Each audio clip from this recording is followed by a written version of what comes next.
Hello, welcome back to Bob's Little Sports Shop Archery Range. I'm Jeremiah, and today we're going to be talking about some of the pros and cons and some of the things you gain and lose when you add dampening accessories to your bow. This is obviously a recurve. This is an ILF design. It's a Hoyt Satori 21-inch riser, medium limbs, comes out to a 64-inch bow. Right now I'm shooting with a 9-inch brace height, and the arrows I'm going to be shooting, because this is going to affect the speed. These are the Gold Tip Airstrike 340 spine. These come to about 450 grains with the way that I have them set up. I got 150 grain point, standard aluminum insert, which is between 12 and 25 grains. I got a 4-fletch batwing feather fletch here. The overall weight of the arrow is going to be about 450 grains with everything included. Anyway, that's the setup that we're looking at here. We got a Flemish string, so that's going to help right out the gate with the noise dampening. It's going to be quieter than say like a Dacron string. So starting out, I'm starting with the bow, with the quiver off of the bow, because that will actually affect the noise a little bit. So first we're just going to start with the bow without the quiver on it. No special silencers or anything like that. All we have is the Flemish string, our arrow set up here. And first we're going to chronograph it, and in the meantime we're going to check what the decibel rating is.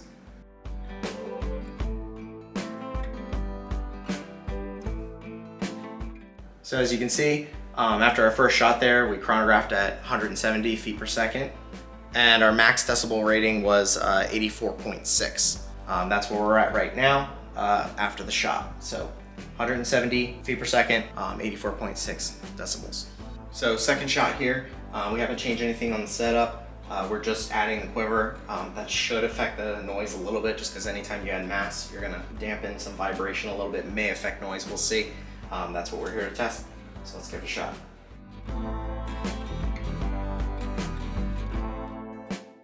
So after the second shot, we came out to 165, which is about 5 feet per second slower, and then basically averaged between the two with and without the quiver. Come out to about the same. The max speed I got without the quiver was 170, and max speed I got with the quiver was about 169. So if there is a trade-off there, then it's not really in a pattern predict. So it's pretty minute. I don't think you really gain or lose speed. It's probably, if there is some kind of difference, then basically the chronograph won't be able to detect that on that level. But we did see a sound difference. We went from about 84 decibels down to 82 decibels. So we definitely got a little bit quieter when we slapped the quiver on there, about 2 decibels. So not a significant amount, but it is a little bit quieter with the quiver on the bow. So the next step in the process, we've added the Bowjax Monster Jacks. This is the solid limb dampener. So we've added one to the top and one to the bottom. We're gonna see if these are supposed to help with vibration. Let's see if they affect the noise at all, and see how much they affect the speed.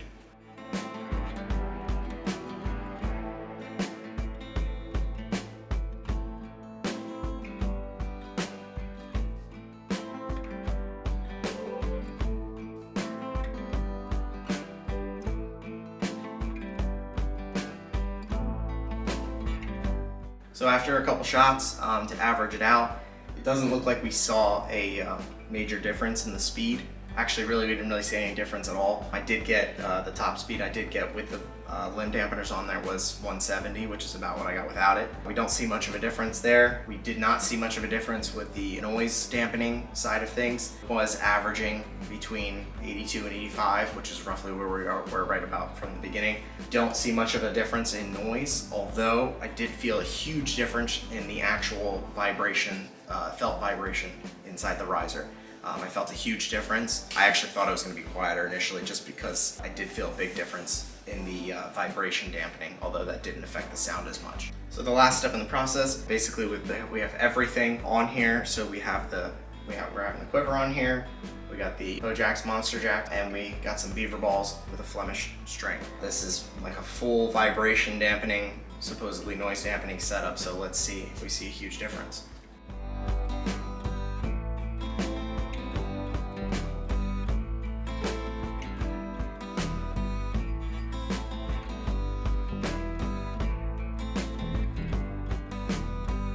So after a couple rounds shooting, basically what I found was we didn't really lose any speed according to the chronograph. We were still averaging really for the whole time between 165 and 170. So that whole time we were averaging in there. We didn't really lose much noise either. our decibel ratings still fell between that 82 and 85 decibel range. So according to what the machines are telling us, it looks like we didn't really lose any speed by adding these things, and it doesn't look like we really dampened it much by adding these things. It does sound a lot quieter. The results might be different outside. We are in an indoor range, so it does tend to be a little bit more echoey, but yeah, so that's basically what the testing shows when it comes to adding dampening devices and adding silencing devices to your bow. Thanks for watching. Keep in mind that this is a slow shooting bow. Because it's a recurve, even the setup is a little bit of a heavy setup for a recurve. 450 grains is a pretty heavy arrow, so remember that at slower speeds you do see less significant of a difference between each device that you add to your bow and things like that. You'll see more exaggerated differences in speed loss and dampening when you get to your faster shooting bows, your crossbows, your compounds. So things tend to be more like splitting hairs when you're talking with a slower bow, such as a recurve. But we're definitely gonna do this again. We're gonna try it with a compound. We're gonna try it with a crossbow if we can. So if you like this video, please subscribe. Make sure you give us a like. If you want to see more videos like this, make sure you leave a comment below if you have any questions or something you'd like to see.